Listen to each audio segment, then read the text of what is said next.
Hello, everybody. I'm Nicolette Hume, and I'm a photographer.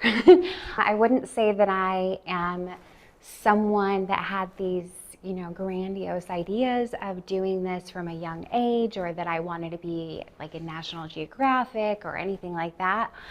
I actually got into this in a kind of peculiar way, kind of like happenstance.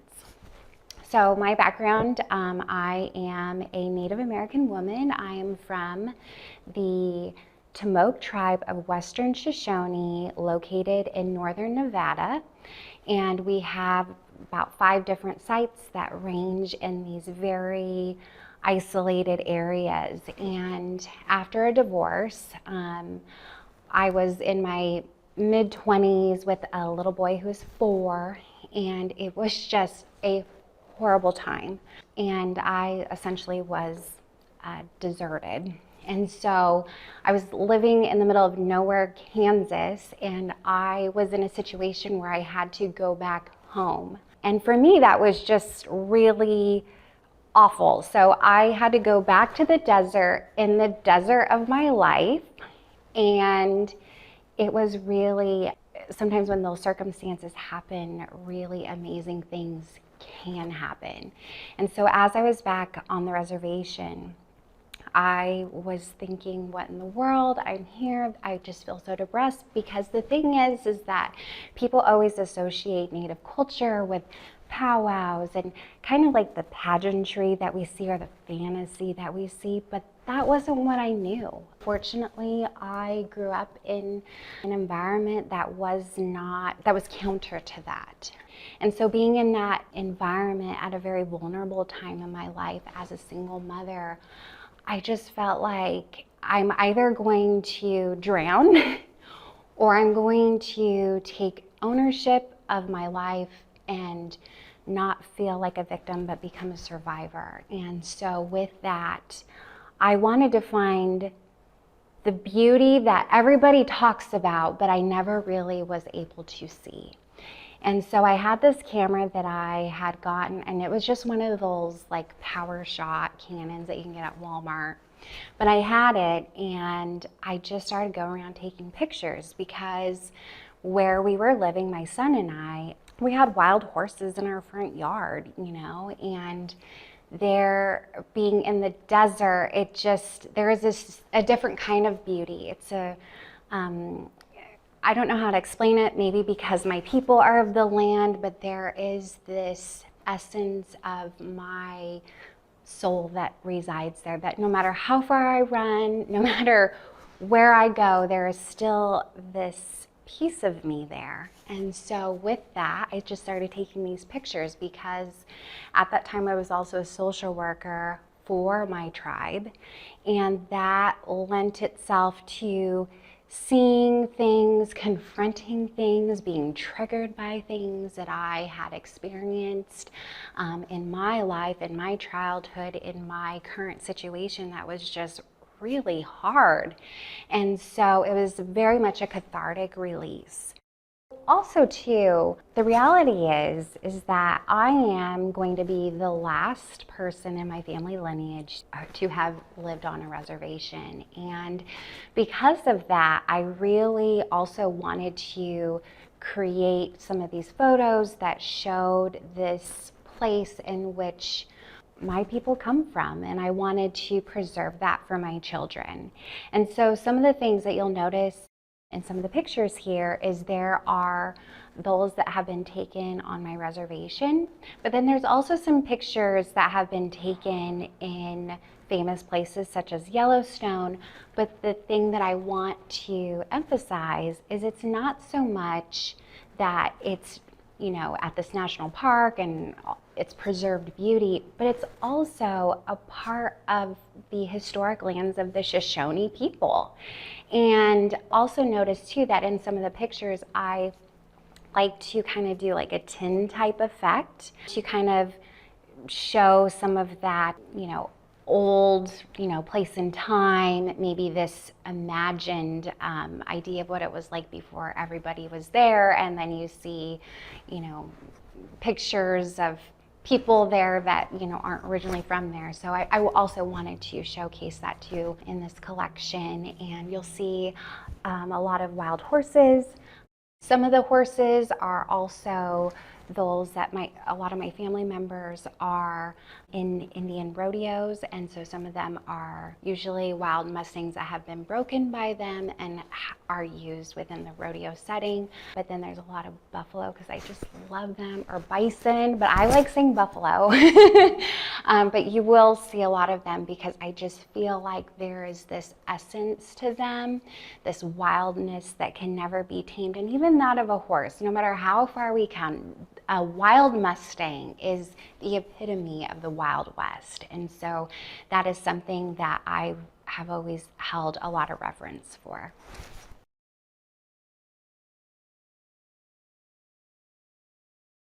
I think the biggest misunderstood aspect is that you have to have like all this equipment, you have to have all these apps. People tend to overcomplicate very simple things. And I think the other aspect too is we tend to not honor what feels right for us. We want to emulate others or what have you, but art is supposed to be about the expression of self. And so I completely encourage anybody. Like I said, I took some of these with my old Canon PowerShot. But then obviously over time I upgraded to a Nikon D3400, which at this point in time is considered, old. But I just want to encourage anybody, if this is something that you really feel passionate about, it doesn't matter what other people think. It matters what you love and feel inspired by. The other thing too is I don't use Photoshop. There's a lot of people that do. Maybe I'm too cheap, but I just don't want to pay for it. And frankly, it's kind of complicated. So I don't use it. I do like to bring forth color in my shots, and I really do it very simply with, I use this program called Be Funky, B-E, and then the word funky.com. And they offer it for free. You can purchase more of it, and I think it's out of Portland. But it's just really simple and it's fun. It's kind of like adding the art into the art. That almost feels like maybe mixed media, or you can take it that direction. But I just find it to be really fun. And like I said, don't overcomplicate something that is very simple, and follow your heart. No matter, people will come up and, sometimes give me criticism of people that are, very learned and they've trained with some excellent photographers, and I hear maybe what their critique is, but at the same time, I got to follow what my gut is. And so that's my advice.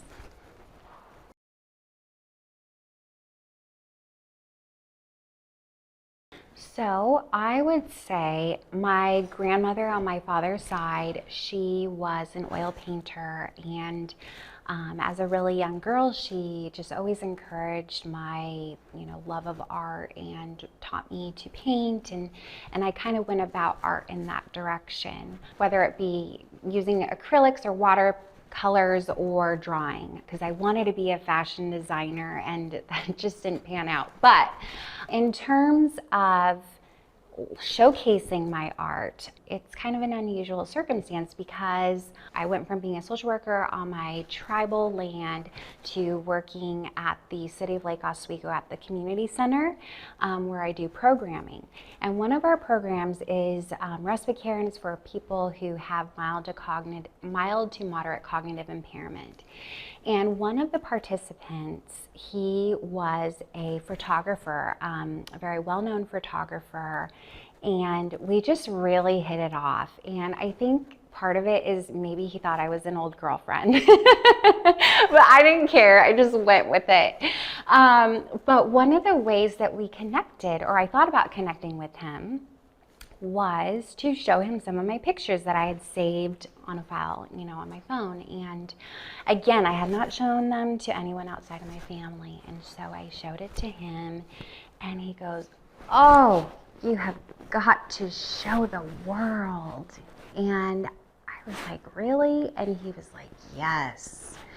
And it just, I don't know, it just kind of sparked something within me. It gave me courage, and I ended up reaching out to the Clackamas County Arts Alliance and doing basically you have to be trialed to be a part of their collective, and I just thought, you know what, I'm just going to try it and see what happens, and they accepted, and I was so excited, and I've been with them I think for the last 3 or 4 years, but the thing is it's only going to remain unseen until you have the courage to put yourself out there. And so, like I said, it was just that one person. I mean, I had that exposure to art as a child and really loved it, but it took that person I was able to show some vulnerability and accept that encouragement. And so I really encourage you to do the same, to just be willing to be daring. I mean, what have you got to lose? That's really the key to it.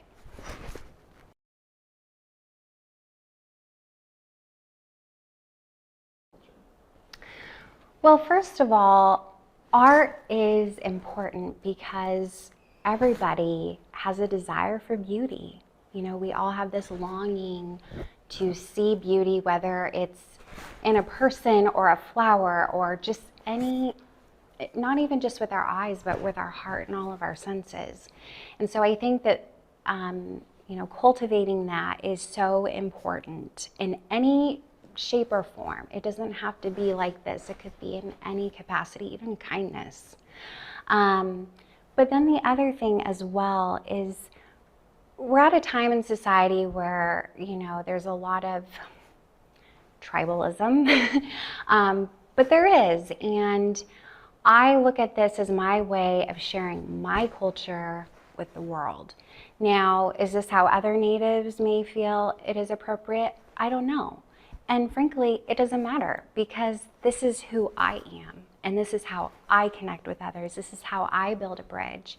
This is how I show my children, to be proud of something that people may have a misunderstanding or maybe they haven't had any exposure. I always feel a lot of pride being able to share that with people just because it's a different lens. And if that means that, I'm showing them it's not just a picture of a horse, it's a canyon with, a group of wild horses emerging from it and talking about how, for me, this is my form of church, my form of spirituality is when I'm taking pictures, especially within these elements, it's like my senses are alive and I'm connecting with, whether it's that animal or the place itself. There's a sense of spirit there, and I really feel that in sharing that with others that they sense that as well, or they are like, show me where that is because I want to feel that. With our society as it is today, we should have more of a culture or try to build a culture of curiosity. That is the one thing that I've seen in my professional life is that when we lose our sense of curiosity for others and the world around us, that we really lose our vitality, and art is a way to connect in that way, but it's also the stories behind the art. It's the stories of the other person that, again, creates that bridge.